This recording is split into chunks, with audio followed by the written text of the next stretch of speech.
Chinese New Year coming soon.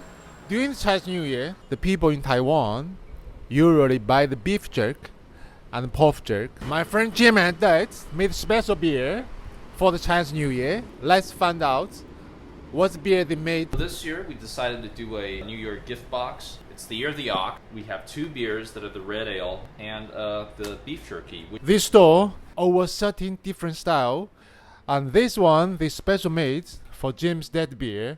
Then when you have this one, then you match with the Jim's Dad red ale beer.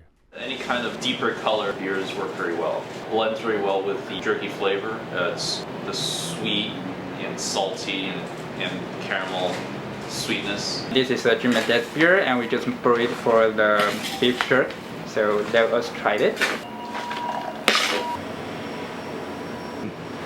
Very good. 就很搭，好像在吃牛排那一种。哦，牛肉配那个配啤酒。那啤酒呢？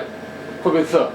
不会，很顺的。很顺。可是比较味道比较重。对，味道比较重，跟台湾啤酒不太一样。我平常都喝台啤比较多啊。哦，台啤。酒比较少喝到。I like the style beer。我比较喜欢精酿啤酒，因为平常也会去那种。像是泰国餐厅，然后他们都会有酿的那种什么啤酒，就是一样是酒精浓度不到7%左右的那种。自酿的。对，自酿的，像金色山脉那种，我就觉得这个喝起来的味道是还蛮好的，对，不会到太烈了，喝起来很顺口这样子。We make in red ale every Chinese New Year. Red ale is also my first ever craft beer, so the first ever craft beer I ever had, and it's also the first ever beer I brewed at home. It's also my first homebrewed beer.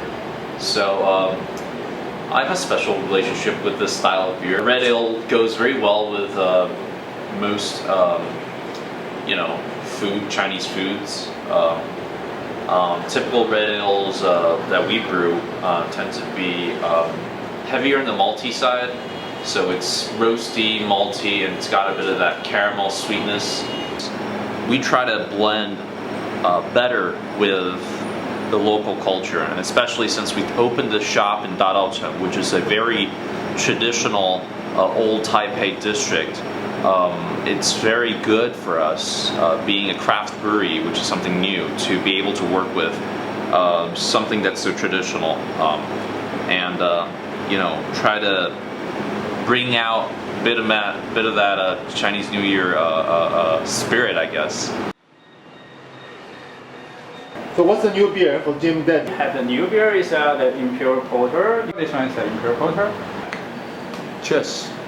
So how many percentage of this one? And this one, the porter one, is 12%, and the aroma, the taste is very, very strong. This is strong ABV. Do you think this is getting popular in Taiwan? For Taiwanese now, it's more like the popular beer is more fruity and more light, and they don't really like the really high alcohol or really high percentage and the aroma and the flavor. They don't want too strong. So I think this one is for especially for somebody who really like to drink the beer and drink a lot of beer. So they need something special, something stronger beer, and I think they will like this one. Well, this year's been fantastic for us. Taiwan obviously was not hit that badly by COVID, and because everybody's restricted to travel locally, our brewery is doing great. Our beers are selling well.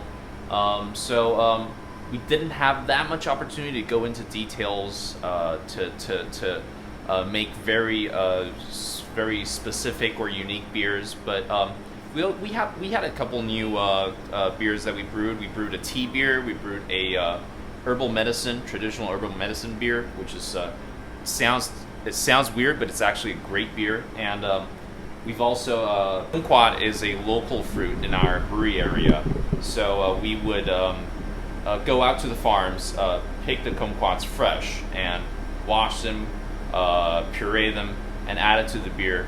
And we make a kumquat beer around February, and this is the right time, and this is the fourth or fifth year we've done this, and it's you know, even when we're busy, we try to keep up and try to make sure we have these kind of seasonal stuff, you know, coming out. If I talked about what's going to happen in the future at this point last year, I would be so off. So man, I think nowadays I just really appreciate every year as it comes. I really cannot, you know, it's been such a crazy year last year. It's really hard to know what's coming up in the future, but as long as we're able to, we'll keep producing wonderful beers and keep trying new things and keep trying to use local ingredients, and hopefully people will keep drinking our beers.